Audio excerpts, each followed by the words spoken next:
సోరకాయ ముక్కలు ఉడికినాయి.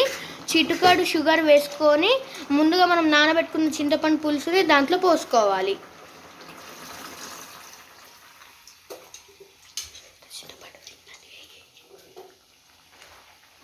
చింతపండు పులుసు పోసుకున్న తర్వాత కలుపుకోవాలి.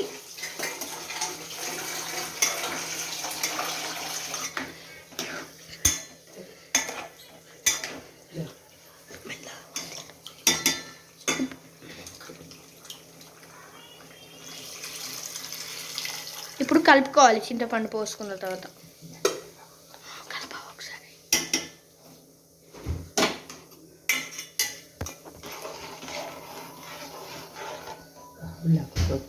దాని తర్వాత ఉల్లాకు, కొత్తిమీరకు, కరివేపాకు వేసుకోవాలి.